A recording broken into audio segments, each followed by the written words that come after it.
Perkenalkan, kami dari kelompok 5, mata kuliah hortikultura, akan menyampaikan presentasi kami mengenai produk hortikultur organik.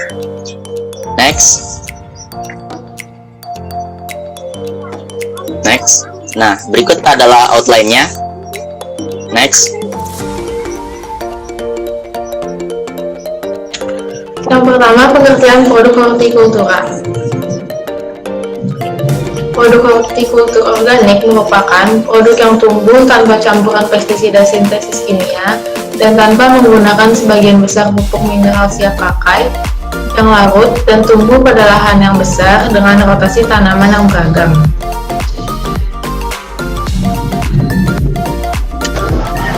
Selanjutnya yaitu keunggulan produk hortikultura organik dibandingkan dengan konvensional. Yang pertama di bidang kesehatan yaitu memiliki nilai gizi yang tinggi, khususnya pada buah dan sayuran. Kandungan nilai gizi tersebut meliputi senyawa fenolik, vitamin C, dan juga mineral. Senyawa fenolik berfungsi sebagai senyawa antioksidan sehingga dapat mencegah kanker.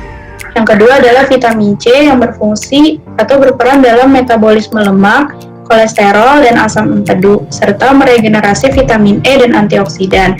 Yang ketiga yaitu mineral yang mencakup besi, magnesium, dan fosfor yang berguna bagi tubuh. Besi berfungsi sebagai pengangkut oksigen dalam darah, magnesium digunakan untuk mengaktifkan beberapa enzim, serta fosfor diperlukan untuk pembuatan ATP. Yang kedua, produk hortikultur organik ini lebih aman secara kimiawi karena pada saat penanamannya tidak digunakan pestisida. Berdasarkan penelitian dari Baker tahun 2002 yang dikutip oleh MED, buah pir konvensional memiliki kadar rata-rata residu ortofenilfenol atau fungisida 22 kali lebih tinggi dari buah pir organik. Jika residu pestisida tersebut terkonsumsi oleh manusia, maka dapat merusak sistem kekebalan tubuh dan hormonal, serta berkontribusi pada perkembangan tumor. Yang ketiga, produk hortikultur organik biasanya memiliki rasa yang lebih enak. Hal tersebut karena biasanya produk ini dijual secara lokal sehingga di pasaran masih segar. Yang kedua, kandungan gula yang lebih tinggi menunjukkan nilai sensorik yang tinggi. Hal tersebut setelah dilakukan pengujian dengan beberapa konsumen dan juga panelis terlatih, mereka lebih memilih produk buah dan sayur organik yang memiliki nilai sensorik yang tinggi. Next. Berikut adalah beberapa hasil penelitian terhadap kandungan polifenol dan vitamin C pada produk hortikultura yang organik yang umumnya lebih tinggi dari produk konvensional. Next. Berikut adalah beberapa hasil penelitian terhadap kandungan mineral dan gula pada produk hortikultur organik dibandingkan dengan konvensional. Next. Yang keempat, keunggulan dalam faktor lingkungan. Bahan-bahan kimia berbahaya seperti pestisida yang digunakan dalam pertanian dapat menyebar melalui udara dan mengendap di lingkungan untuk waktu yang lama. Oleh karena itu, dengan produksi hortikultur organik, maka jumlahnya di lingkungan pun akan berkurang. Tanaman memproduksi metabolis sekunder sebagai pertahanan alami dan sinyal untuk hewan agar melakukan polinasi atau dispersi benih. Dengan memproduksi dengan cara hortikultur organik, produksi metabolit sekunder tanaman di lingkungan pun akan meningkat. Yang kelima, keunggulan pada faktor ekonomi.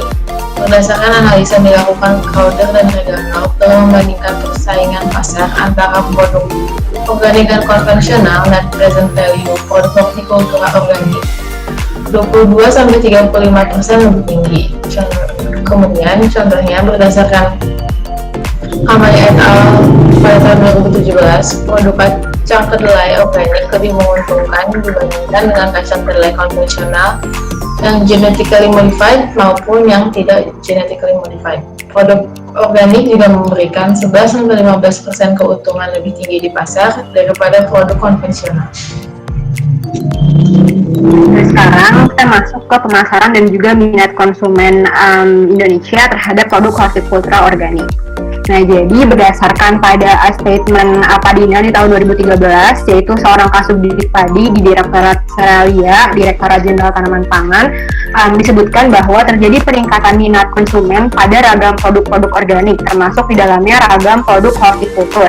Nah, hal ini disebabkan oleh meningkatnya kesadaran masyarakat terhadap pentingnya hidup sehat dan bebas dari cemaran bahan-bahan kimiawi. Nah, statement tersebut juga didukung oleh 3 studi kasus pada 3 daerah yang berbeda.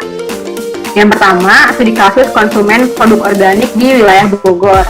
Jadi, studi ini berfokus pada produk hortikultura berupa sayuran organik dan karakteristik konsumennya lebih cenderung kepada perempuan dengan rentang umur 20 hingga 35 tahun yang berstatus menikah.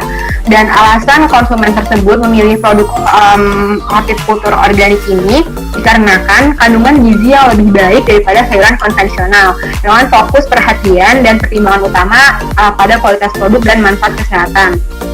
Lalu, studi kasus selanjutnya di Yogyakarta disebutkan juga bahwa minat konsumen terhadap produk organik ini lebih cenderung kepada perempuan dengan alasan yang tidak jauh berbeda, yaitu untuk termotivasi untuk mengonsumsi makanan yang lebih sehat.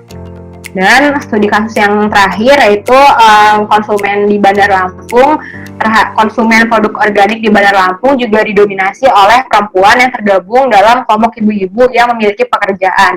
Nah, lebih spesifik lagi, ibu-ibu tersebut lebih menyukai produk organik yang relatif lebih murah, tersedia dalam jumlah banyak di toko, dan terdapat label organik pada produknya. Nah, terkait pemasarannya itu sendiri, jadi masih banyak masyarakat yang mendapatkan informasi terkait produk hortikultur organik ini dari kerabat dekatnya. Dan dari situ bisa disimpulkan bahwa strategi pemasaran produk hortikultur organik ini cukup efektif untuk dilakukan dengan strategi word of mouth. Nah, tapi tetap saja pemasaran di platform internet dan juga media sosial menjadi hal yang krusial untuk dilakukan agar informasi mengenai produk hortikultur organik ini lebih tersebar ke tengah-tengah masyarakat. Nah, selanjutnya,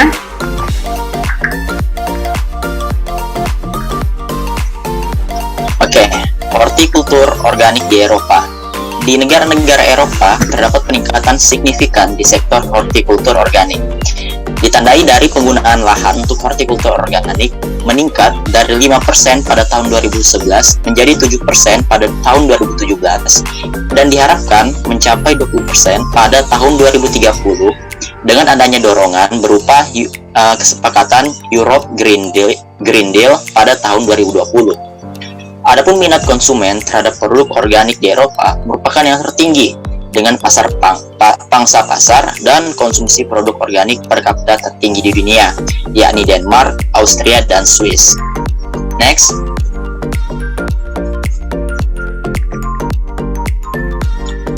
Nah, bagaimana dengan di Indonesia? Hortikultur organik di Indonesia dimulai dari isu lingkungan akibat efek samping dari revolusi hijau pada tahun 1980. Adapun pada tahun 2010, pemerintah membuat program Go Organik 2010 yang mendorong pertumbuhan sektor pertanian organik untuk ekspor dan pasar domestik. Kemudian, pertumbuhan sektor organik ini didorong oleh hasil panen yang lebih menguntungkan bagi produsen rendah. Meskipun demikian, nilai investasi di bidang produk organik menunjukkan tren yang positif yang diprediksi pada tahun hingga tahun 2024. Next.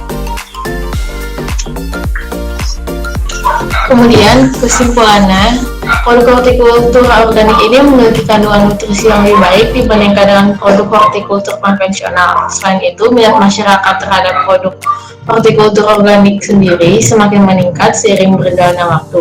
Walaupun tetap saja produk hortikultur organik ini masih membutuhkan metode marketing yang lebih luas dan menyasar banyak masyarakat. Kemudian, berikut daftar acuannya.